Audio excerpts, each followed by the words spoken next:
নির্বাচন, সংবিধান সংস্কার, এই সব কাজের জন্য আপনার ভোট, আপনার হাতে ক্ষমতা, জনতার হাতে ক্ষমতা। অনেকেই এখনো ষড়যন্ত্র করছেন নির্বাচন বানচাল করা। দেশি বিদেশি ষড়যন্ত্র আছে, তারা অভ্যুত্থানকে ব্যর্থ করে দিতে চায়। আমরা পরিষ্কার করে বলি, বাংলাদেশের মানুষ রক্ত দিয়ে মানুষের ভোটের অধিকার, নাগরিকের মর্যাদা তৈরি করেছে। কোন ষড়যন্ত্র দিয়ে এইটা থামানো যাবে না।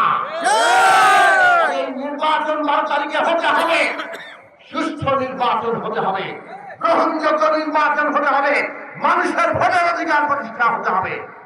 অনেকেই কারচুপি করে নির্বাচনকে প্রশ্নবিদ্ধ করার চেষ্টা করতে পারে, তারা কেউ আমাদের বন্ধু না। আমরা পরিষ্কার করে বলি, জনতার ভোটে বাংলাদেশের আগামী জনপ্রতিনিধি তৈরি হবে, সংসদ তৈরি হবে, সরকার তৈরি হবে। আর সেই সরকারের জন্য যুগপৎ আন্দোলনের ধারাবাহিকতায় বিএনপি জনসংহতি সহ আমাদের যে সংগ্রাম, এই সংগ্রামে 3টি বিষয় খুব গুরুত্বপূর্ণ।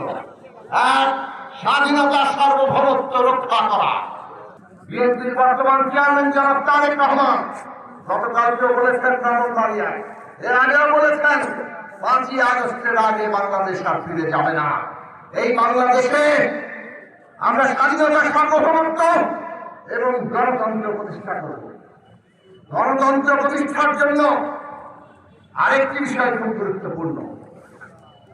দেশে মানুষের যদি আয়ের মধ্যে সঙ্গতি না থাকে, দেশে যারা সম্পদ তৈরি করে 90% উপরে বেশিরভাগ মানুষ, তারা যদি তাদের ন্যায্য হিস্সা না পায়, কৃষক, শ্রমিক, খেটে খাওয়া মানুষ, কাটি কামার কুমোর গেলে তারা যদি ক্ষেত মজুর, দিন মজুর, সমস্ত শ্রমজীবী মানুষ যাদের রক্ত ঘাম শ্রমে সম্পদ তৈরি হয়, তারা যদি ন্যায্য হিস্সা না পায়, তাহলে বাংলাদেশের শান্তি আসে না, কোনো দেশেই শান্তি আসে না।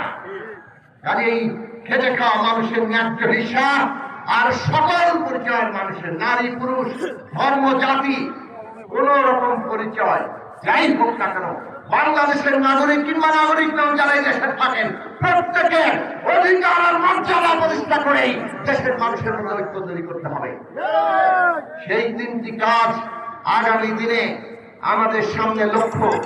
আমরা মনে করি, আশা রাখি, আস্থা রাখি, বাংলাদেশের মানুষ যুগপৎ আন্দোলনের ধারায় এই যে লড়াই, সেই লড়াইকে আগামী দিনে নির্বাচন করবে, সেই লড়াইকে বিজয়ী করবে এবং তারাই আগামী দিনে সরকার গঠন করবে। বিএনপি সারা দেশের নেতৃত্বকারী দল হিসেবে আবির্ভূত হয়েছে এই যুগপৎ আন্দোলনে। বিজয় হলে বিএনপি চেয়ারম্যান জনাব তারেক রহমান প্রধানমন্ত্রী হবেন, সরকার গঠন করবেন।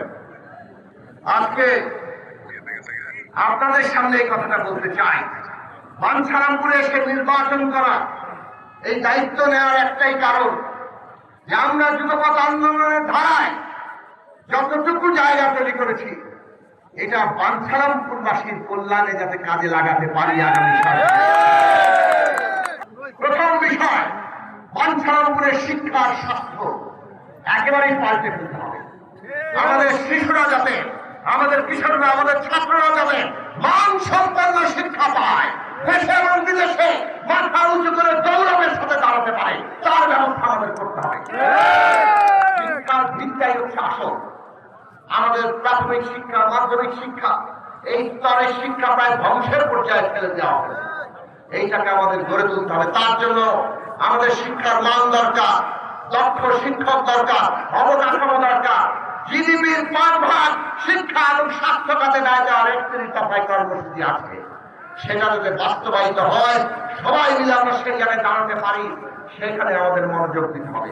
আমাদের শিশুরা যাতে শারীরিক মানসিক ভাবে বিকশিত হতে পারে, তাদের জন্য সমস্ত আয়োজন আমাদের করতে হবে। আমাদের তরুণরা যাতে মাদকের খপ্পরে কিংবা কবলে না পড়ে, তার ব্যবস্থা আমাদের করতে হবে। আমাদের শিশুরা যাতে খাদ্যের বিষক্রিয়ায় তাদের মৃত্যু অথবা স্বাস্থ্য নষ্ট হয়, এইরকম কোন ব্যবস্থা আমরা করতে দেব না। এইরকম জায়গা আমাদের যাওয়া দরকার। কাজেই আমাদের শিশু কিশোরদের জন্য ভবিষ্যৎটা নিশ্চিত করা আমাদের দ্বিতীয় প্রধান লক্ষ্য।